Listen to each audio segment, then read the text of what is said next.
When I slid the divorce agreement in front of Jason, he was busy replying to a text from Lily. Without even lifting his head, he signed his name.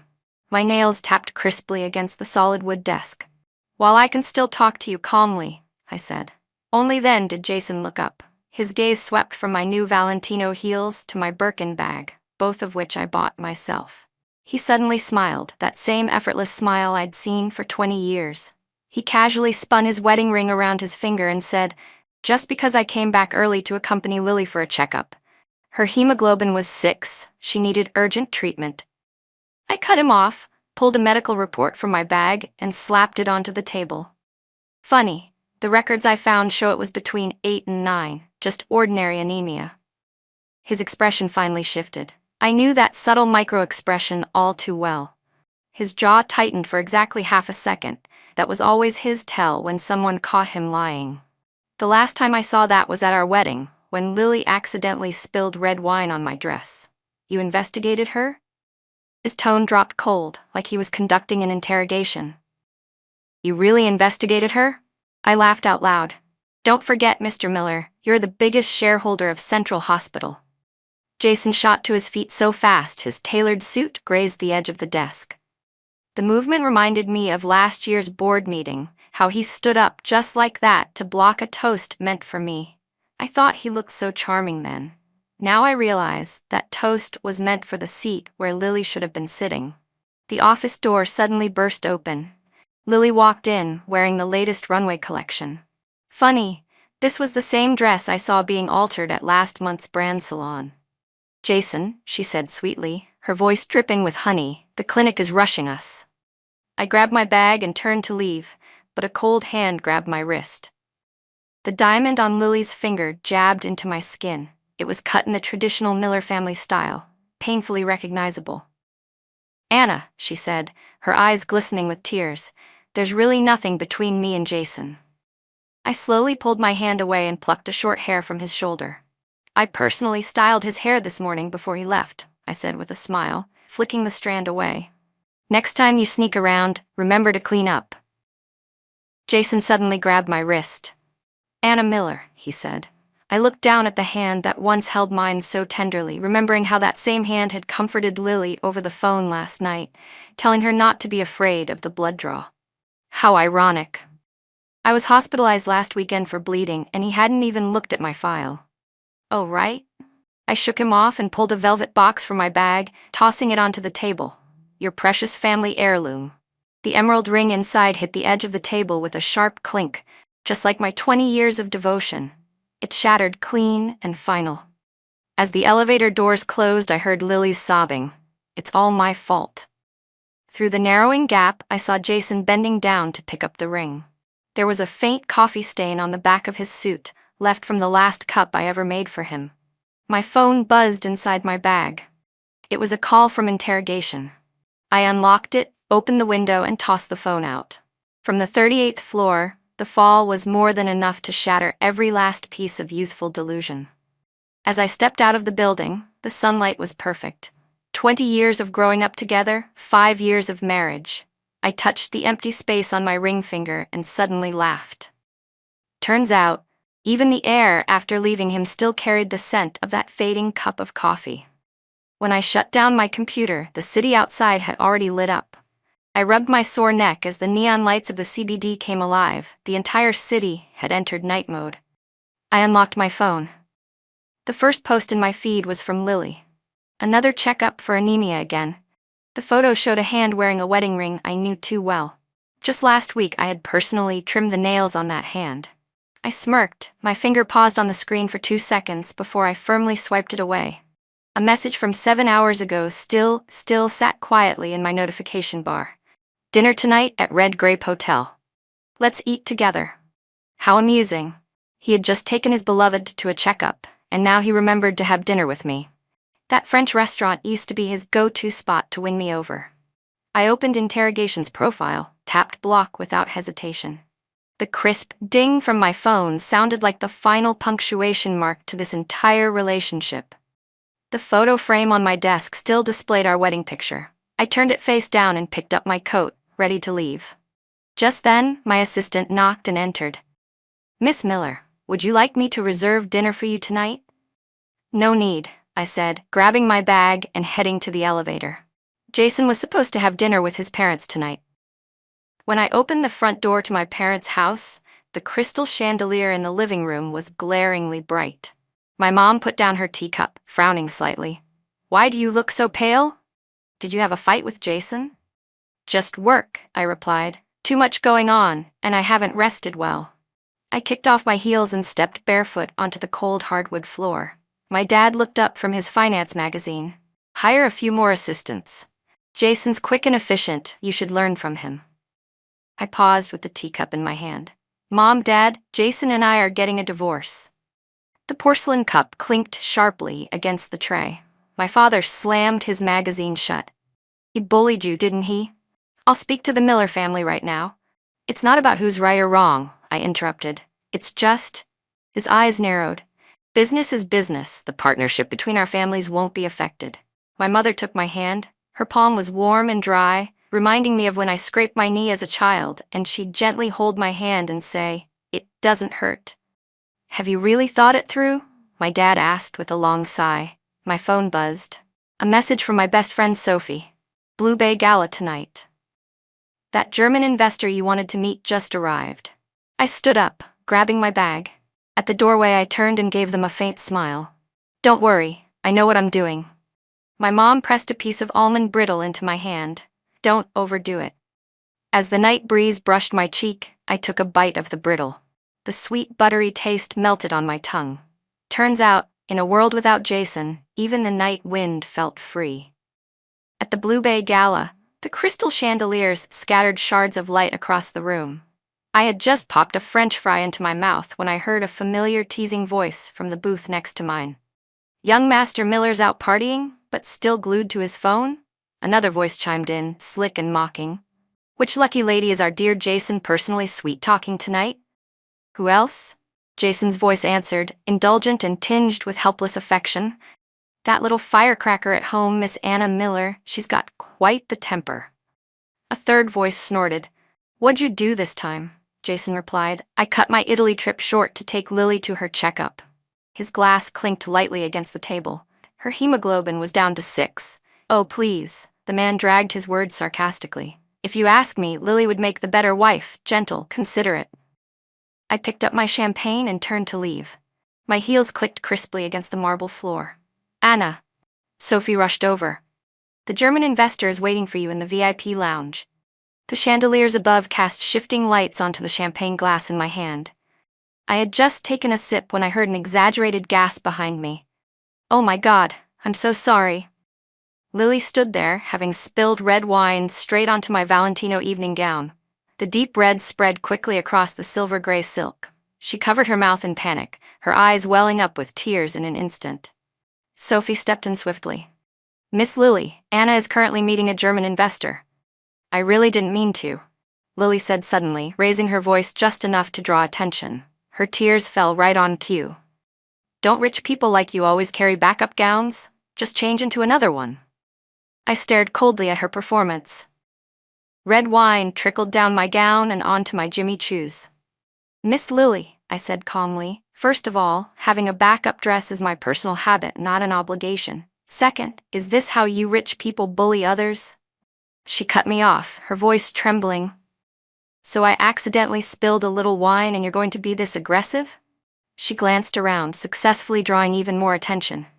I know I can't compare to wealthy heiresses like you. I let out a small laugh and raised a hand to stop her. First of all, that wasn't a little wine. That was a direct hit. I pointed toward the German investor who was already making his way to the exit. That's the investor the Miller Group has been expecting for 3 months, the third party said flatly. Anna. Jason suddenly appeared behind Lily, his brow tightly furrowed. Lily immediately shrank behind him as if she'd just found her protector. Sniffling, she said, Jason. I just wanted to say hi to Anna. I didn't mean to. My hand cramped all of a sudden. Sophie scoffed coldly. And it just happened to spill on Anna's dress? What a coincidence. Jason's eyes paused briefly on the ruined gown I was wearing. Then, unbelievably, he turned to me and said, Anna Miller, that's enough. Lily already apologized. I slowly pulled a wipe from my clutch and began cleaning the red wine from my fingers. Mr. Miller, may I ask in what capacity you're speaking to me right now? I lifted my gaze to him. As my ex-husband, or as Miss Lily's spokesperson? A few restrained gasps sounded around us. Lily's face went instantly pale. Jason's pupils shrank. I snapped my fingers toward a staff member. Could you show me to the changing room, please? Before I left, I turned to Lily with a slight smile. Oh right, didn't you just say us rich people like to bully others? I took out my phone. Then why don't we let everyone take a look at the security footage and see who's bullying whom? Lily's expression froze on the spot.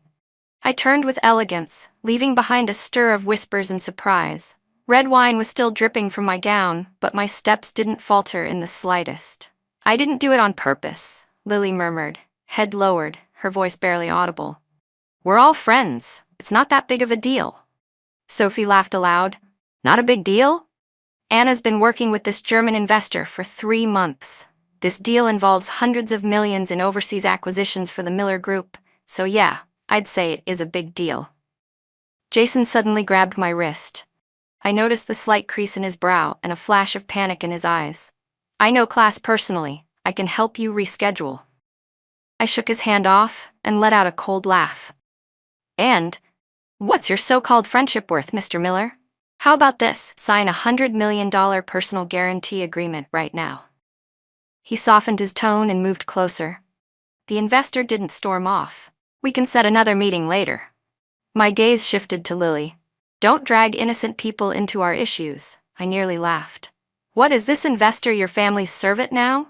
Ready at your beck and call? My eyes swept past Lily's reddened eyes. Jason, with how good you are at twisting the truth, it's a shame you're not a lawyer. Jason. Lily suddenly tugged at his sleeve, her voice breaking. I'll go apologize to Anna. I'll even kneel if I have to. Spare me. I cut off her performance. This whole play of retreating to advance, I've seen enough. Anna Miller. Jason's voice dropped to a harsh tone, tears slipped from Lily's eyes again. Jason turned to his assistant. Go get the backup gown from the car. Then he softened his tone as he looked at me. In a couple days, I'll introduce you to a few other investors. I picked up my bag and signaled to Sophie. Keep those for your dear Miss Lily. The Miller Group doesn't need your handouts. Behind me, I heard a few murmurs. Such a bad temper. I didn't even look back. My heels echoed sharply across the marble floor as the ballroom lights cast a long, sharp shadow behind me. The red wine had blossomed into a dark stain across my dress, but I didn't care. I'm sorry, Anna, Sophie said the moment we got into the car, pulling at her hair in frustration. If I'd known we'd run into those 2 dogs tonight, I'd never have let you come. I rolled down the window, letting the wind blow away the lingering scent of gala perfume. I should be the one thanking you. My phone screen lit up. An email from the German investor appeared front and center. Class confirmed, meeting rescheduled for 10 a.m. tomorrow. Sophie whipped her head around. It's on? It's on. I locked my screen calmly. We didn't do anything wrong. Why should we pay for someone else's stupidity? As the car crossed the river bridge, I spoke up quietly. This morning, I told Jason I wanted a divorce. Sophie's fingers tensed on the steering wheel. Anna, he's not worth it. She began, but hesitated. To be honest, no one in our circle believes it. Believes what? Sophie asked. I don't believe Anna Miller would actually leave Jason, she said with a sarcastic salute. My reflection overlapped with the city's neon outside the car window. Suddenly, memories from a winter when I was 15 came rushing back. I had been cornered in an alley by 3 thugs. Jason came charging in, throwing a brick without hesitation. Blood streamed down his forehead from a gash, but he still smiled and said, "Just marry me someday." The snow was heavy that day. I helped him walk home, our tracks in the snow trailing behind us like rubies. The palms of our clasped hands were so hot, it scared me. The scar on his temple never faded. I secretly drew 27 hearts for him in my diary. Everyone believed I'd never be able to leave him. My mom believed it. Even I believed it for so many years. Sophie suddenly braked as a pair of high schoolers dashed hand in hand across the zebra crossing. The girl's ponytail swayed as they ran. The boy's backpack was half unzipped. Look, I said, pointing at them. Don't they look like us back when he used to sneak over the school wall to bring me breakfast? The streetlights flickered, catching the redness in Sophie's eyes. I patted the back of her hand. It's okay. Being inseparable, that was a childhood thing. I opened my photo gallery and started deleting every single picture of me and Jason. One by one. I'm heading somewhere now, a place where he doesn't exist. The sound of the delete key was barely audible, as soft as the blood-slick whisper of Jason's voice in my ear when he once said, "My little princess, don't ever grow up." I really thought I could be Jason's little princess forever, until 6 months ago, when his first love, Lily, suddenly returned from abroad. The first time I met her was on Jason's birthday. I had reserved an entire floor of the Red Grape Hotel. The ground was covered with roses. Even the band was playing his favorite serenade. I was adjusting my pearl earrings in the mirror when the elevator doors opened behind me. Reflected in the glass, Jason had his arm around a woman in a white dress. "Jason," she said softly, her head lowered, her voice so delicate it gave me chills. "Do you think Anna will be upset that you brought me along on your date?" "It's fine," Jason replied casually, brushing a lock of hair from her face. "She's not that petty." When I turned around, one of my earrings swung painfully against my cheek. She already knew her presence would upset me. Yet she came anyway. I ignored Jason completely and stared straight at Lily. "Miss Lily, you seem to enjoy involving yourself in other people's marriages." She recoiled like a frightened rabbit. I didn't." Jason frowned and called over a server. "Please escort Miss Lily home." Then, turning to me, he wore a completely different expression. "Was that really necessary?" He looked at me like I was being unreasonable. "Her family's all overseas. She just got back, everything's unfamiliar to her. What are you even mad about?" "I don't like her," I said, eyes fixed on the descending elevator numbers. "She's just pitiful," Jason softened his tone. "Her whole family immigrated. She just got back and doesn't know how anything works here. My grandma asked me to take care of her. Once she's adjusted, I won't bother with her anymore." I let out a cold laugh. For the past 6 months, Lily had been a walking disaster. On movie nights, she fainted from low blood sugar. At our candlelit dinner, her pipes burst at home. On our wedding anniversary, she claimed someone was stalking her and called the cops. Every time, Jason would drop everything and leave me. And every time he came back, he'd say it was nothing, just helping out. "What are you jealous about?" "I don't like her anymore." That was Jason's go-to excuse. Everyone told me to be understanding. "She's had it so hard. It's just a little help." Even my best friend said, "Jason treats you well. Don't sweat the small stuff." But I couldn't get past it. I couldn't make peace with it. I'd thrown tantrums, smashed the watch he gave me, torn up the postcards Lily sent him. The worst time, I shattered our wedding photo and threw it at him, and told him I wanted a divorce. And then I would toss and turn in the middle of the night, staring at my phone, waiting for a message from him. In the end, I'd always be the one to give in first, texting him something like, "My stomach hurts," just to get him to show up with some congee. I couldn't let go. I couldn't let go of the boy who shielded me from a blade when we were 15. I couldn't let go of Jason, who knelt in the snow at 20, proposing with trembling hands. Even as recently as last month, I still foolishly believed we could go back to how we used to be. After yet another argument over Lily, Jason did something rare. He booked us a trip for 2 to Italy. At the Trevi Fountain in Rome, he kissed me and said he truly wanted to make it up to me this time. I'd touched my still flat belly that night, planning to tell him over dinner that I was pregnant. But the next morning, Lily called. "Jason, my head feels so dizzy." Her voice on the phone was weak. Just perfectly weak enough. I watched Jason's jaw tense immediately, a reaction I knew too well. The pregnancy test slipped from my fingers and clattered to the floor. "It's just low blood sugar. Can't she call an ambulance?" I heard my voice shaking. Jason was already slipping into his coat, not even pausing. "She's alone back home." "And what about me?" I grabbed a pillow and threw it at him. "I'm alone in a foreign country. Does that make me any safer?" He didn't even glance back as he left. The hotel door shut behind him with a dull thud. I stumbled after him and barely made it into the hallway when I was dragged to the ground by a thief snatching my bag. The sharp pain in my abdomen folded me in half. Blood began to stream down my thighs. All I could think was, when Jason gets back, I'll make sure he regrets this. As the ambulance wailed through the streets, I clutched my phone and sent him 13 messages. From "something happened to me" to "when are you coming back?" No reply. 3 days later, still in my hospital bed, I saw Lily's new post on her social media. "Thanks to someone for staying by my side night and day." The photo was of Jason, asleep on the sofa in her hospital room. A little heart emoji sat underneath his profile. I touched my now empty belly and suddenly laughed. Turns out, divorce wasn't nearly as hard as I thought it would be. When I was discharged, I left our wedding ring on the nightstand by the hospital bed. Sunlight filtered through the curtains, hitting the ring just right, so bright it stung my eyes. It was like my 20 years of love had finally been burned down to ash by reality. On the 15th day after we submitted the divorce papers to the court, it happened to be Jason's grandmother's 80th birthday.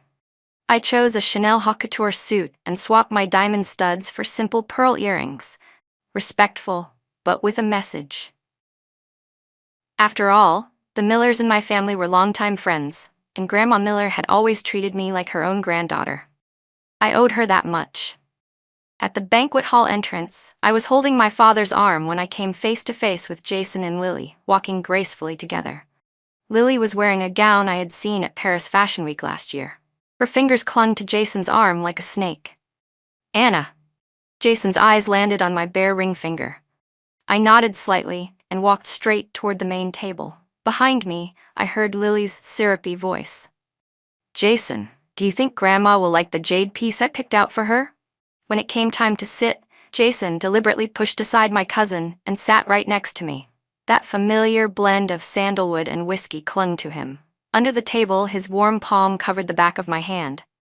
"It's been over 2 weeks," he murmured, his thumb rubbing across the faint tan line where my ring used to be. "You're still mad?" I pulled my hand away and took a sip of champagne. "Mr. Miller, you must have a bad memory. We're already divorced." He chuckled, the vibration of his chest making the chair between us subtly tremble. "So how many days is this divorce supposed to last?" I ignored him and turned to my cousin to talk about the new art gallery that had just opened. As the banquet reached its peak, his mother brought up that all-too-familiar topic again. "You two aren't getting any younger." She gave me a meaningful glance and then looked at my stomach. "It's time to think about the next generation." Lily suddenly chimed in, her voice so sweet it practically curdled. "That's right. Jason has such excellent genes." She looked down, shy and demure. "If it were me, I'd definitely want to have a few." The entire table fell silent. I set down my chopsticks and gently wiped the corners of my mouth. Under the crystal chandelier, Grandma Miller's silver hair was perfectly combed, not a strand out of place. She turned to me and asked with a sharp gleam in her eye, "Anna, how have you been feeling lately? Anyone foolish enough to upset you?" Lily's chopsticks slipped from her fingers and landed on the porcelain plate with a loud clack. "He's just being stubborn with me," Jason cut in, ahead of everyone, winking at his grandmother. "Who knows when she'll finally forgive me?" Under the table, his hand snuck toward mine again. "Grandma, help me out here. Say something on my behalf." I moved my knee away and focused on the Longjing shrimp in my bowl. His hand hovered awkwardly in the air. "Having kids, deciding how many, that's a big deal." Jason's uncle suddenly chimed in. "You two should really plan it properly." Lily jumped in immediately. "Exactly. I'm an only child and it's so lonely." Her eyes sparkled as she turned to Jason. "If it were me, I'd want at least 2, so the siblings could look out for each other." "Miss Lily," I said calmly, setting down my chopsticks and napkin, then wiping the corner of my mouth. "The third dish to your right is braised soft-shelled turtle. It nourishes the kidneys and boosts fertility." I gave her a bright smile as I scooped a spoonful and offered it. "Eat more, you'll need the strength for all that dreaming." After the birthday banquet, Jason caught up with me lazily along the garden path. The moonlight stretched his shadow long across the cobblestones, landing right at my toes. "You've had enough time to cool off. Take me off your block list, okay?" he said, waving his phone. The screen lit up, then dimmed again. I almost laughed. "Mr. Miller, the ink on our divorce agreement hasn't even dried." I stepped around him. "Try acting your age, ex-husband." He suddenly wrapped his arms around me from behind. That familiar scent of sandalwood mixed with whiskey sank down on me again. I rebooked the Italy trip. This time, even if the sky falls, I'm not leaving. His lips brushed my ear. If you don't add me back, how can I send you the itinerary? I jabbed my elbow into his ribs and took the chance to pull away. One time being left in a foreign hospital is more than enough for a lifetime. He had the nerve to use his height advantage to snatch my phone, unlocking it with my fingerprint like it was second nature. The familiar click of the phone opening revealed a photo of us in Venice from last year. First thing I need to do when I get back is change my password. He scrolled through my contacts like it was his own device. Still giving me the silent treatment until the day we leave? His ease with my phone, fluid and practiced, was exactly how it had always been during our 5 years together. The screen lit up with our lock screen photo, taken in the Maldives last year. I stared at it and suddenly realized how ridiculous I was. The password was still his birthday. He waved the phone, flashing that confident, charming smile of his. What, are we really going to stay in a Cold War until vacation day? Vacation? I snatched my phone back. Have you forgotten what we are now, Mr. Miller? Even riding the same elevator's awkward. He suddenly leaned in, his breath hot at my ear. Do you really want a divorce, Mrs. Miller? I took a half step back, my heels crunching against the moonlit cobblestones. Did you think I was joking? So eager to get divorced? Jason suddenly grabbed my wrist, a shadow of something darker flashing in his eyes. Don't tell me. There's another man? He let out a cold chuckle. Don't even think about it. In this life, Jason, Lily's sweet voice cut in like syrup over glass. Can I go to Italy with you guys? I couldn't help but raise an eyebrow. I had to admit, Lily's talent for shameless persistence was nothing short of impressive. Jason clearly froze, then frowned. Sorry, this is a trip for my wife and me. I stayed silent. Lily hurried forward, clutching the sleeve of Jason's suit. I promise I won't be in the way. I'll stay in a separate room, and my Italian's really good, I can even translate. I stared at her endlessly flapping mouth and suddenly felt a wave of absurdity. For the past 6 months, this woman had been like an inescapable leech, always perfectly timed to ruin every private moment Jason and I had. Fine, I said. Let him go with you. I flung Jason's hand off mine, my heels clicking crisply along the pebbled path. I don't have time. Even one more second makes me sick. But before I could walk away, a strong hand yanked my wrist. Jason cut ahead of me in 3 quick steps, blocking my path. The moon cast a deep shadow across his brow bone, pooling beneath his eyes. Vacations like this, Jason said, his tone impossibly smooth, are obviously meant for husband and wife. I crossed my arms and looked over at Lily, not far away, who was standing there all pitiful, biting her lower lip with teary eyes like some abandoned little animal. You're sure you're not taking her? I raised my chin toward her. She's about to cry. Can you really be that heartless? Jason didn't even look back. His thumb lightly stroked the inside of my wrist. Why would I bring her? She's not my wife. The night wind carried the sound of Lily's barely stifled sobbing. And suddenly, I remembered that rainy night in Rome 6 months ago, when I was pregnant, lying alone in the ER. The only message I received from Jason was, Lily fainted. I'm flying back first for her checkup. That time I left you overseas. That was my fault, Jason said suddenly, his voice softer now. His fingers brushed against the faint mark on my ring finger. Lily didn't have anyone here in the country, but you're so strong. So being strong means I deserve to be neglected? I yanked my hand away. That tender spot on my finger stung like fire. Jason suddenly pulled me into his arms. That familiar scent of sandalwood wrapped around me, overwhelming. It's settled then, he murmured, holding me tight. I'll arrange for a private jet. He kissed the top of my head, like he was comforting a tantrum-throwing child. All right now, enough drama? Lily's sobs finally broke free. I looked past Jason's shoulder and saw her clutching her gown and running off. Her pearl earring traced a desperate arc under the moonlight. Just then, Jason's phone buzzed. He kept one arm around me while pulling out his phone with the other. As the screen lit up, I clearly saw the lock screen message. Jason, my heart hurts so much. From Lily. He glanced down at the message and even furrowed his brows for a second. His thumb hovered over the screen, hesitating, as if unsure whether or not to respond. I let out a cold laugh and pulled away from his arms. Jason probably thought my anger had cooled. Probably thought this divorce would go the same way as all our past fights, like before, when just a little softness from him would bring me right back. But this time was different. When he saw the indifference in my face, he reached out and gently ruffled my hair, his voice tender, nearly coaxing. "When you've calmed down, just move back home, okay?" He murmured near my ear, his breath warm against my neck, like some familiar old enchantment. "I haven't touched any of your things. Even your favorite tea set is still in its place." His tone dripped with that same old confidence, like he was so sure I'd cave eventually. 2 weeks passed quickly. And in those 2 weeks, Jason acted like the divorce had never happened. He kept texting me as usual. "I've rescheduled our Italy trip. Got us a room at that castle hotel you love. Passed your favorite dessert shop today. They've got a new chestnut mousse. It's getting cold. I had the housekeeper bring your camel coat from the closet." At first, I would still reply coldly, "We're divorced. I'm not going on vacation with you." But he didn't stop, as if he thought I was just throwing a tantrum. The next day, he'd text me again. His tone was always casual, as if we had never separated. Eventually, I stopped replying altogether. But he didn't give up.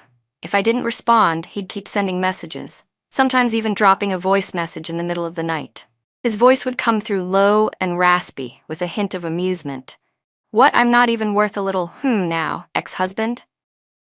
I was so fed up, I'd occasionally reply with a vague or okay, but that only made him worse. The next day, he had a bouquet of white roses delivered straight to my office. The card read in dramatic cursive, "Works too." I was so furious, I threw the whole bouquet into the trash. The day the divorce certificate finally came through, I went back to my parents' house. At the dinner table, my dad ladled a bowl of soup for me and said in a calm voice, "Don't make things too stiff with the Millers." My hand froze around the spoon. My mom sighed quietly. "There's just too much business entanglement between the families." "Your dad's not blaming you," my mom said gently. "It's just, he understands." I lowered my head, stirring the soup with my spoon. "I won't let our family be caught in the middle." There was a brief silence before I suddenly asked, "Mom, Dad, do you think I've been too impulsive?" Bang! My dad suddenly slammed his hand on the table, rattling the bowls and plates. "How have you been impulsive?" he demanded, his brow tightly furrowed. "We're not blind or deaf. That boy from the Miller family and that girl Lily, something's clearly going on. We could see it even at Grandma Miller's birthday banquet." My mom put down her chopsticks and gently held my hand. "So what if you divorced him?" she said firmly. "If Jason really cared, he wouldn't have let you suffer like that." My nose stung, and I quickly lowered my head to sip my soup. "You're already divorced," my mom added, her voice firm, "and my daughter deserves better." She placed her teacup down with finality. "Aunt Linda's nephew just got back from overseas. He's young, already an executive at an investment bank. You two should meet next week." Beside her, my dad flipped through his finance magazine without even looking up. "Also, your Uncle Lee's son just launched a startup. It's almost ready to go public." I couldn't help but laugh through my frustration. "Mom, Dad, I just got divorced." "So what?" My mom shot me a look. "Don't tell me you're still waiting for that Jason to come around?" I had no reply. After the mandatory cooling-off period, the divorce certificate was finally issued. I sent it to Jason via express courier. At the same time, my mom's close friend, Aunt Linda, introduced me to a promising young man, Ethan Gu, the CTO of a multinational tech company. He was refined, well-spoken, and clearly brilliant. Aunt Linda was doing everything she could to matchmake us. Coincidentally, Ethan had a business trip to Switzerland the following week. "Anna should go with him," Aunt Linda had said. "It'll be good for her to relax a little and they can get to know each other better." I hesitated, but in the end, I didn't say no. After rearranging things at work, I packed my bags and flew to Switzerland with Ethan. At the same time, my parents also left for a vacation in Sonia, under the pretense of relieving stress. Switzerland's snowy landscape was breathtaking. Ethan was thoughtful and gentlemanly, and the trip was peaceful and well-planned. On the evening of the third day, we were having dinner at a mountaintop restaurant when my phone suddenly rang. It was my best friend, Sophie. "Anna, something happened." Sophie's voice was tight with urgency. "Jason showed up at your company, made a whole scene." My fork clattered onto the plate. What? Sophie's words came fast. Apparently, for the past few weeks, he's been telling everyone he was going to take you to Italy. Then you blocked him, and he couldn't reach you. He thought you were still mad, but... She paused. Her tone shifted to something more strained. He actually went to Italy with Lily. You blocked both of them, so you didn't see any of her posts. But Anna, I saw her social media during those days. 9 photo collages every single day, every single one with Jason in it. Anyone who didn't know would have thought he was her husband. I gripped my phone, my fingertips turning cold, but my heart felt strangely calm. Let her post whatever she wants, I said quietly. It has nothing to do with me anymore. Sophie let out a sigh. That's the thing. Jason only panicked after he received the divorce certificate you sent. Turns out he really thought I was just being dramatic. Just sulking. It wasn't until that black and white document landed in his hands that he realized I was serious this time. He went crazy trying to find me. But my parents stood firm. Even when he showed up at our house in person, they refused to let him in. He ran to every coffee shop I frequented, every gym I'd been to, even the yoga studio I used to visit. But all he got were shrugs. No idea where she went. Until one of his clients, who happened to be on a business trip in Switzerland, spotted me. Sophie's voice grew more complicated. That client thought Jason already knew about the divorce, and that client casually mentioned, "Oh, I ran into her in Switzerland. She's here on vacation with another man." Jason's face changed instantly. Sophie let out a cold laugh. That client of his was genuinely surprised. Said, "Wait, you didn't know?" I couldn't help but let out a hollow laugh. What an irony. He flaunted his trip with Lily all over Italy, yet only realized after I truly disappeared that this time I wasn't coming back. When he came to find me the day before yesterday, Sophie continued, he looked awful. Unshaven, hair a mess, nothing like his usual clean-cut self. She lowered her voice, mimicking Jason's strained tone. He asked me, why would she go on vacation with another man? "And what did you say?" I asked coldly. I told him, "Don't you already know why?" Sophie gave a half snort. He had the nerve to take Lily to Italy. That girl posted 9 photo collages every single day, all lovey-dovey with him. And now he thinks you're not allowed to go to Switzerland with someone else? There was a pause on the other end of the line. Then Sophie added, more quietly, "But he said he went to Italy on business. That he didn't go with Lily. She followed him there on her own." She hesitated for a beat. Honestly, he didn't sound like he was lying. My fingers tightened slightly around the phone. "So?" I asked calmly. "What difference does it make now?" "I think he's coming to find you," Sophie sighed. "No, he's already on his way." Before I could respond, I heard commotion through the phone, followed by Sophie's hushed voice. "Anna, what time is it over there right now? Jason just asked me for your hotel info. I didn't tell him, I swear. But I think he already found it." My heart skipped. Before I could speak, the doorbell rang. I froze, then walked stiffly to the door. Peeking through the peephole, I saw a familiar face. Jason. He looked rough. Dark circles under his eyes, stubble on his jaw. It gave him a disheveled, almost desperate air. But those eyes were locked on the door like he could see straight through it. I took a deep breath and opened it. He stared at me, voice raspy. "Having fun?" I looked at him blankly. "You came all the way here just to ask that, Mr. Miller?" His gaze drifted past me, landing on Ethan. Instantly his expression darkened. "Who is he?" Ethan, holding a cup of hot cocoa, stepped forward with a calm smile. "Would you like some?" Then, turning to me, he asked, "Do you need me to stay?" I shook my head and took the cup. The warmth spread through my hands as I looked out the window at the snowy Alps. "Thank you, Mr. Gu." Then I added with a faint smile, "This is my ex-husband." Ethan nodded. "If you need anything, just call. I'll be next door." I turned, went into the kitchen, and poured a second cup of hot cocoa, then gestured for Jason to follow me out onto the balcony. The Swiss night was quiet. In the distance, the silhouette of the Alps stretched under the moonlight like a silent painting. Jason took the cup, his fingertips cold, but his eyes never left my face.